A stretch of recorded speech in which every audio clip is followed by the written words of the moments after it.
All over the world, in recent years, our lives have flipped upside down, all thanks to COVID-19. A virus that first began as a simple epidemic has become a pandemic and changed how we interact with each other. However, we have continued living and finding new ways to live and interact, especially within the education system.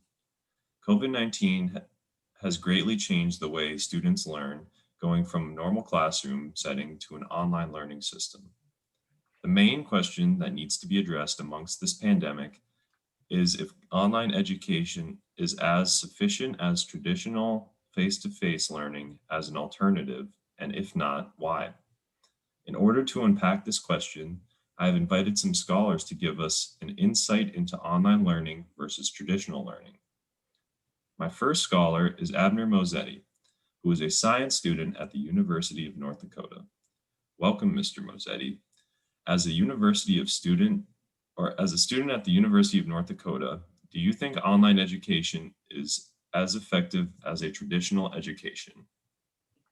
Thanks for having me. I want to start off by saying that online education and traditional education have both positives and negatives depending on the type of learner you are.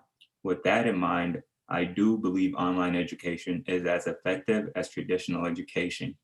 According to Tal Soffer at Tel Aviv University, a study was done where three courses were compared, both being offered face-to-face and online to college students. The study compared the courses on multiple bases such as communication, completion rate, and grades, among others.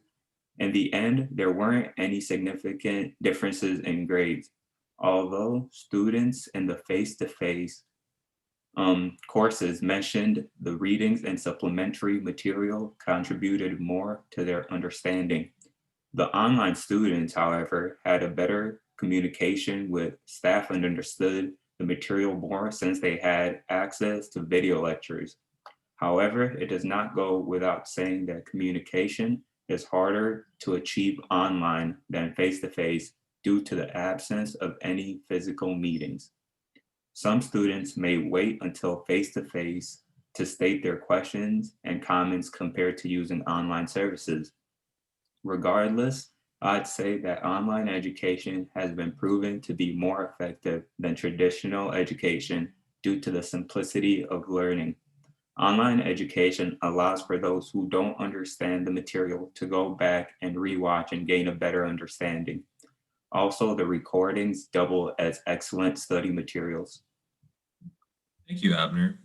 Our next guest is another University of North Dakota student.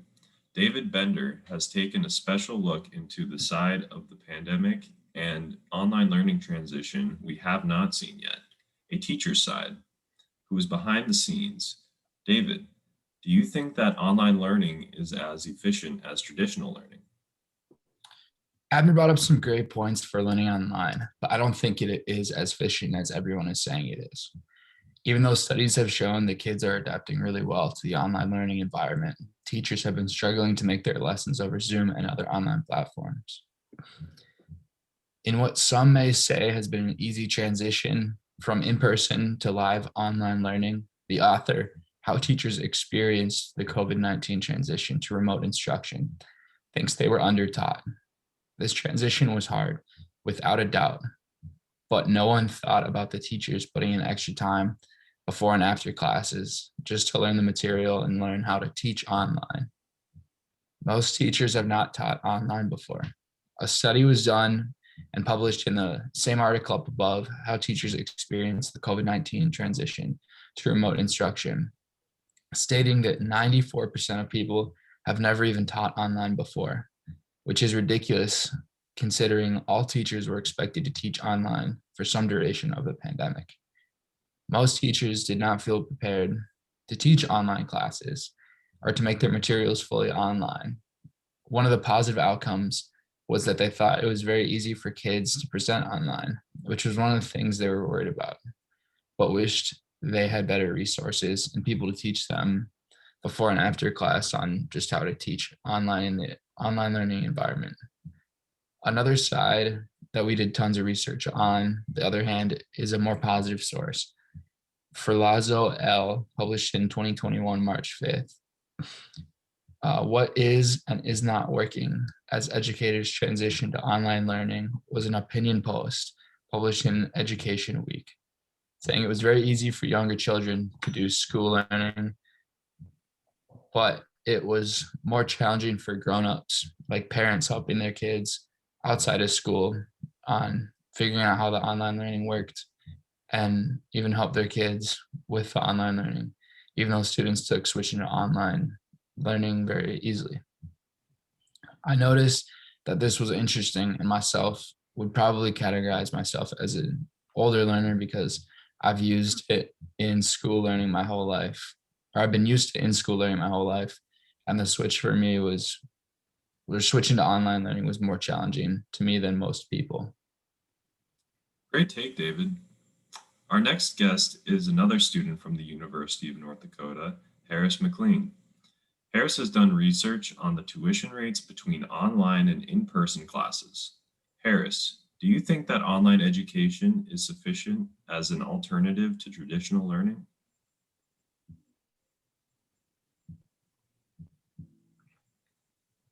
Online school has been around for a very long time now. For a lot of people, it can be a very convenient option to earn a degree.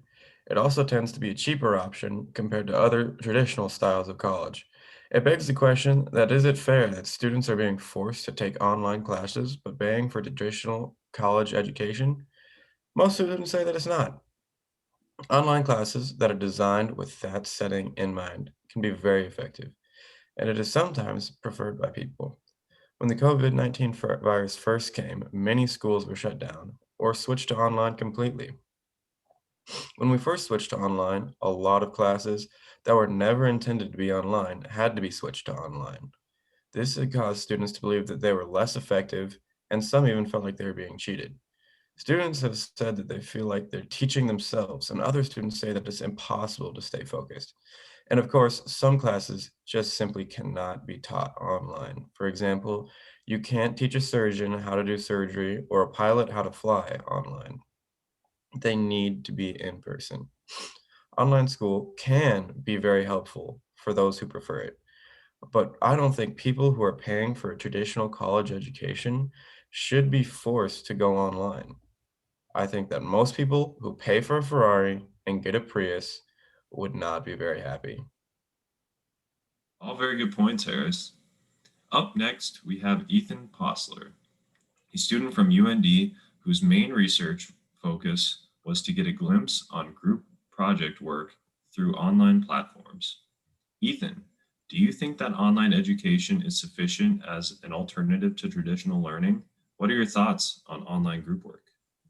Thank you, Parker. The general consensus among students is that group projects are a worse experience online. Many students have reported online school just being overall tougher to learn. In fact, in a recent survey conducted by The Independent, 40% of students have considered dropping out of college since the pandemic, and 80% have reported that the pandemic has impacted their education in a negative way. In terms of group work, students find it much harder to communicate with their group mates because they don't meet face to face. Students say now that it is much easier for the group mates to ghost their group. Ghosting means the student doesn't participate in the group project. A lot of people will never even join a Zoom meeting, and some will join but never put their camera on or they'll mute themselves. All of these ghosting problems are as a result of the transition to online school.